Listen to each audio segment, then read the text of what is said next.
L'Espagne est en deuil et sous le choc. Une minute de silence a été observée ce vendredi midi sur la place de Catalogne, dans le cœur de Barcelone, en présence du roi Philippe VI et du chef du gouvernement Mariano Rajoy. Des milliers de personnes étaient rassemblées tout près des Ramblas, cette vaste avenue longue de plus d'1 kilomètre qui descend vers la mer, où l'attaque à la fourgonnette s'est produite jeudi après-midi. Des applaudissements nourris et émus ont suivi l'hommage rendu en silence.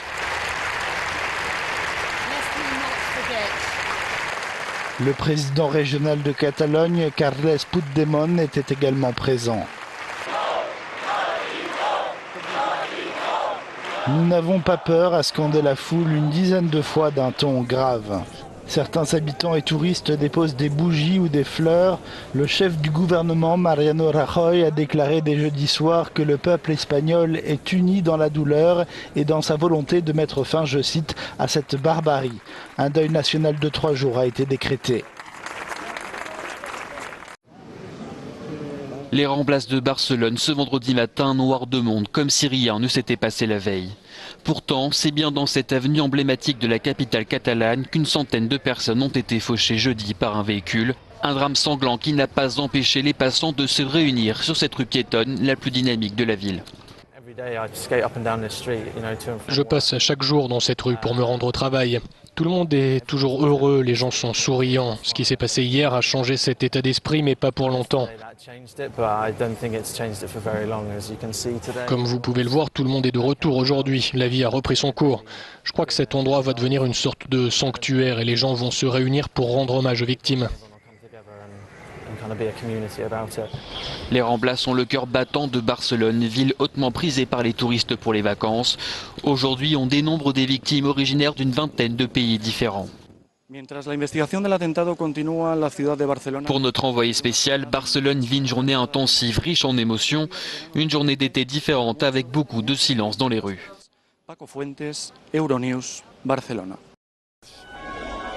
Une fourgonnette qui fonce sur la foule, l'horreur en plein cœur de Barcelone. L'attaque de jeudi après-midi dans la capitale catalane en Espagne a coûté la vie à 13 personnes. Il y a au moins 130 blessés. Les victimes sont de 35 nationalités différentes, dont 26 Français. L'attentat s'est produit sur Las Ramblas, avenue très fréquentée de la ville, qui conduit en bord de mer. Une chasse à l'homme est en cours. La police a indiqué qu'elle recherche cet homme, Moussa Oukabir, frère de Driss Oukabir, un Marocain déjà arrêté à Ripoll, au nord de Barcelone. En tout, 4 individus ont été arrêtés, 3 à Ripoll et 1 à Alcanar, tous reliés au double attentat de Barcelone et de Cambrils. La police scientifique a évacué la fourgonnette de Barcelone jeudi soir afin de procéder à des investigations plus poussées. À Cambrils, dans la nuit, une deuxième attaque s'est produite. Une Audi A3 a foncé sur la promenade de bord de mer, renversant des passants et percutant une voiture de la police catalane. Une fusillade a suivi. Une personne est décédée, portant le bilan total de ce double attentat à 14 morts. 7 personnes ont été blessées, 5 terroristes présumés ont été abattus. Parmi eux pourrait se trouver l'auteur de l'attentat de Barcelone, selon la police.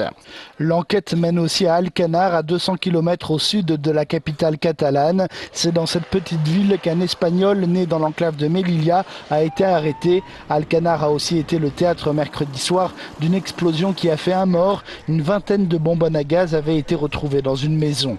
Pour la police, des individus mettaient au point un engin explosif qui aurait pu servir à une attaque de plus grande envergure encore que celle de Barcelone et de Cambrils. Plusieurs attentats à l'explosif étaient peut-être planifiés. La cellule terroriste serait la même et compterait 8 à 12 individus. Au ministère français des Affaires étrangères, une cellule de crise a été à pied d'œuvre toute la nuit. Cette équipe qui compte des professionnels de santé a répondu à des milliers d'appels. Objectif, informer et connaître la situation des Français présents à Barcelone. Son travail consiste de manière très précise à recueillir les appels des proches qui s'inquiètent ou qui ont des informations sur une personne de leur famille qui est en Espagne, qui est à Barcelone, à recouper les informations de manière à faire le point sur la situation des Français sur lesquels on a des doutes ou des interrogations. L'attentat de Barcelone ranime en France le douloureux souvenir des attaques de Paris et de Nice. Et ce vendredi, c'est une fois encore l'effroi qui fait la une.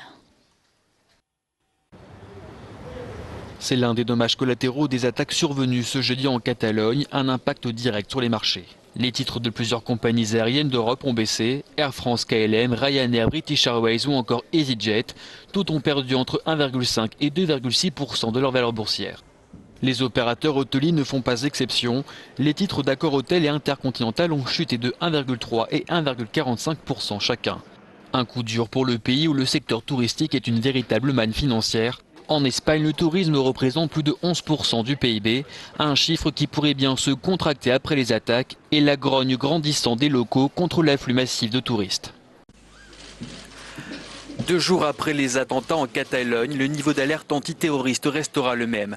Lors d'une conférence de presse tenue ce midi, le ministre de l'Intérieur espagnol a décidé de maintenir ce niveau d'alerte à 4 sur 5. Une décision prise lors d'un entretien préalable avec le Premier ministre Mariano Rajoy.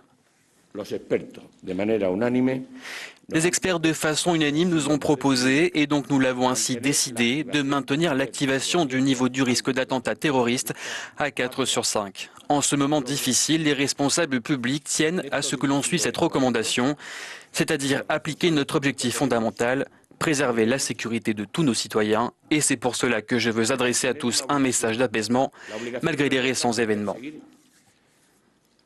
Con un objetivo fundamental, garantizar la convivencia pacífica y la seguridad de todos los ciudadanos. De ahí a que quiera enviarle a todos un mensaje de tranquilidad dentro de la lógica preocupación que todos tenemos y hemos sentido estos últimos días. La police espagnole poursuivait samedi la traque d'un des derniers membres encore en fuite de la cellule à l'origine des attentats de Barcelone et Cambrils. Celui qui est recherché par toutes les polices du pays, c'est Younes Abouyacoub, un Marocain de 22 ans dont la photo a été diffusée. Il pourrait s'agir, selon les médias espagnols, du conducteur de la camionnette qui a fauché jeudi des passants sur les Ramblas de Barcelone.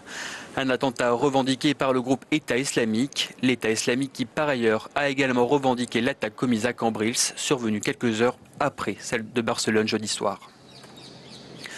Au moins 35 nationalités figurent parmi les victimes des attaques et 17 blessés sont encore entre la vie et la mort.